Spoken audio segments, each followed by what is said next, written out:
Welcome to Linda's TV show.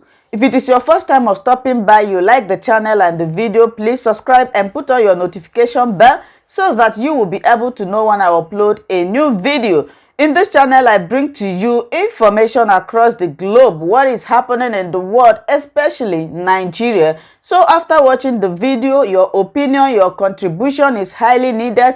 Do it constructively in the comment section as we are going to watch this video together. Yes, I'm watching it together with you. Then later, we'll come to the comment section to discuss about it. Remain blessed as we watch. Buhari and the Nigerian government, Garbage Shehu, Femi Adesina, if you are listening, all of the Southeast governors, we are watching and taking note about what you're doing in Anambra.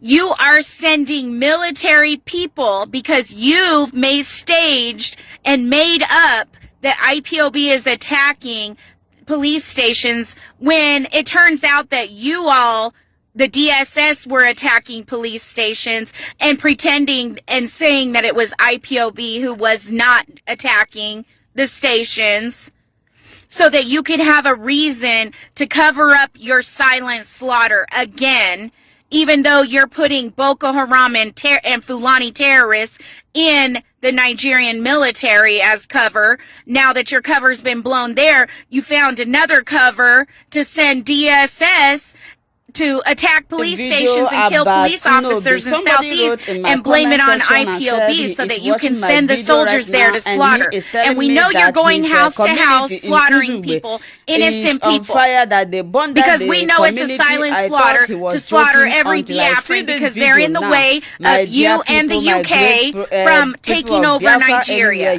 So you need to stop because Americans are taking note. We're documenting the evidence. And yeah, it seems like you're getting away with it right now, but you're not going to get away with it forever. We've got the evidence and we're documenting it, and we will bring it in front of Congress, not the State Department. We know the State Department ain't going to do anything but collude with you, but we will bring it in front of Congress. So believe me, make sure you're watching this video. Ecclesiastes 4 Nabod. Bible says never. So I returned, and I considered all the oppression that are done under the sun, and behold, the tears of such as were oppressed, and they had no comforter. Did you see that? I see the oppression happening, and the tears of those who are being oppressed, but there is no comforter. And on the side of the oppressor, there was what? But the ones being oppressed have no comforter. Now hear this. The British man intentionally handed over power to the northern, to the Fulani man, because they have an oligarchy that works. They believe they can control them simply from the caliphate. But the Igbos are people who believe in excellence. They say that Igbos don't have leader. It's not true. That language will be cancelled from your mouth. Igbos can follow their leader. The fact that we don't have leaders, that's the fact. We don't have leaders. And the Igbo man cannot follow just anybody. Igbo man follows a true, and who is a leader? A man who knows the way, who has been there and knows how to take others into the place. We don't have any of such in Igbo land. But the young man they call Nnamdi Kanu has proven that the Igbos can follow a man.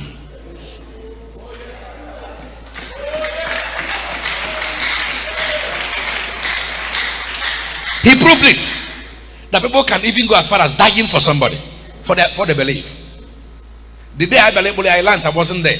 I learned the boys stood without gun, and they were all killed to protect their own. In Python dance, and they bufana playing a milli.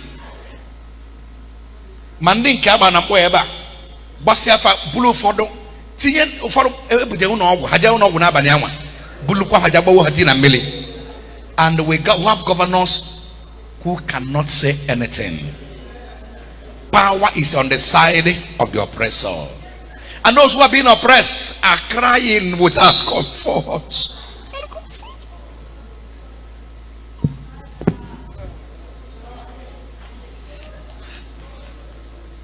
Only God will be our help. Power on the side of the oppressor. But the ones who are being oppressed have no comfort. Nobody. But we have leaders who are foolish. animals and stupid. Who don't think about the future, they think about the moment. We have a such generation as leaders. Men who are hunters. They go to the forest and kill and get the meat, eat it, and forget about tomorrow. They don't think about tomorrow. May God give us Jacobs as leaders. People who cultivate and think of the future as they walk. I was watching Abba Market yesterday. Abba Market, the shoe market.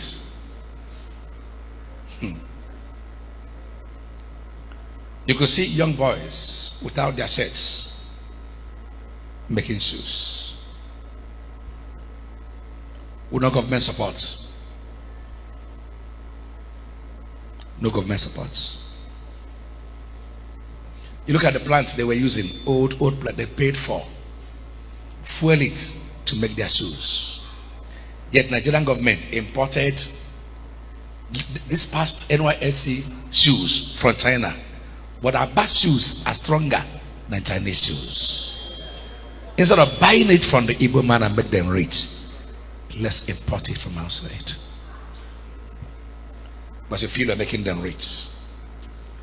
Innocent vehicles are selling in African countries that are selling in Nigeria. Now Innocent is almost closed down. It's no more manufacturing for now. I was watching a video of Igbos in China running helter-skelter. Nabagali and Ebufan. However, video the world does not want us again. Where do we run to?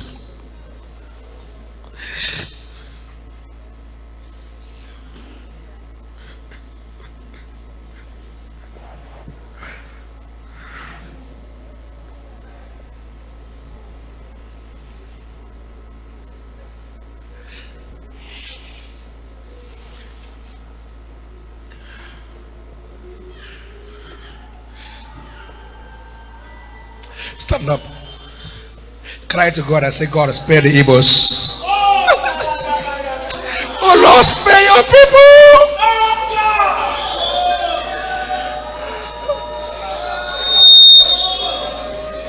Omoli hai belite, omoli hai meseba alazianye. We are dying in numbers. No hope anymore. Where do we run to? Where do we run to? Who do we run to? Who do we run to? And joining me now to speak about this is a legal practitioner in Libaye Effiong. Good to have you join us. He joins us in the studio. Good to have you join us. Thank you for having me.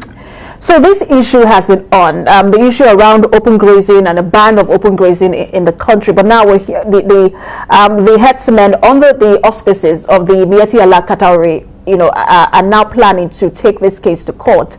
And it does seem that they have the backing of the Attorney General and the federal government. What do you make of this?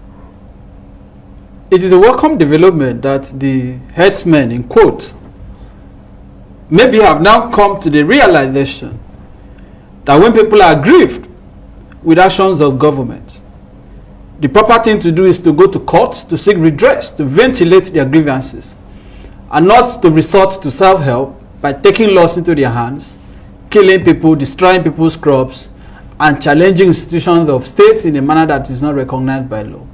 So they have the right to go to court. But what worries me is that when you have the Attorney General of the Federation, not the Attorney General of headsmen, not the Attorney General of Northern Nigeria, not the Attorney General of Mieti Allah, coming out publicly to say that what the headsmen are saying is correct, that they have the right to freedom of movement. Of course they have the right to freedom of movement. However, the Attorney General ought to know that under Section 41 of the Constitution, the right to freedom of movement is only guaranteed to citizens of Nigeria. That section specifically says every citizen of Nigeria. So the question is, in the population of Nigeria, can we categorize cattle as citizens for the purpose of fundamental right to freedom of movement? Because cattle don't have the right to freedom of movement. In any event, nobody is saying that people should not rear cattle.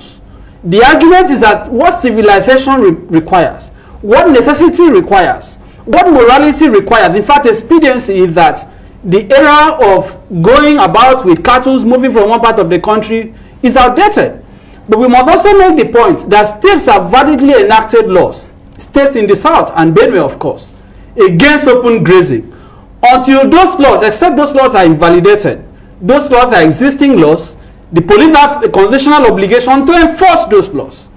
So therefore, the proper thing to do is for them to go through the court as they are claiming. But let us not forget that this is just hypocrisy, because before now, the herdsmen have publicly challenged the powers of governors to enact these laws. They have even vowed to disobey these laws, to flout these laws that we have seen in Benue. And what has been the reaction? Festival of blood. People are being killed. People are being slaughtered. The government is standing by and watching these things unfold. And you spoke to an issue which is enforcement, that the state police commands do not have a choice but to enforce these laws. We know that they also have to get directive from the force headquarters. If this becomes a subject of litigation, how difficult will it be to enforce these laws within the states? No, they don't have to seek the approval of the force headquarters. Section 215 of the Constitution is clear that the governor of a state may give to the commissioner of police in that state such lawful directive. However, the CP has the discretion to seek clearance from the force headquarters. But when you have an existing law validly made by the House of Assembly, and the police is supposed to be the primary law enforcement agency, the question of clearance does not arise. Because that, if, for example, the IGP said don't enforce, are we saying that the IGP can sit in his office and validate laws validly made by the Houses of Assembly? The answer is no. So the police at this point, I am asking of the point where it becomes a subject of litigation. If it becomes a case in court where, you know, the headers have said they are going to go to court. Now, once it becomes a subject of litigation, do you put, because we've seen the case of the VAT in River State, where, you know, at one point the court said River State go ahead, and at that point the appellate court, you know, did go with the FRS, and that law has to be put on hold. Does it have to be put on hold, or can enforcement continue? Absolutely not. It has to continue. The doctrine of lis pendens, of course, which of course usually apply to property cases. For example, if a property is under litigation, you are not expected to go and acquire it. But when you have an existing law validly made by the House of Assembly in the exercise of its powers under Section 4, the fact that someone has gone to court to challenge that law does not affect enforcement. In the case of that is why the Court of Appeal had to make an order restraining the states from going ahead to implement those laws until the appeal is determined. There is no injunction from any court of law that has prevented any state or the police from enforcing the anti-open grazing law. To that extent, what the Attorney General of the Federation must do is to insist that the police must enforce the anti-open grazing law. That is the position of the law. It's as simple as that. And it's interesting you spoke to the center point of this case, which is the freedom of movement. We'll see how this plays out. Thank you so much for always watching Linda's TV show. I will see you again in my next video. Remain blessed. I appreciate each and every one of you, and keep on watching Linda's TV show. If you have not yet subscribed, please, I beg you to do that so that you'll be getting more updates from me. Bye bye.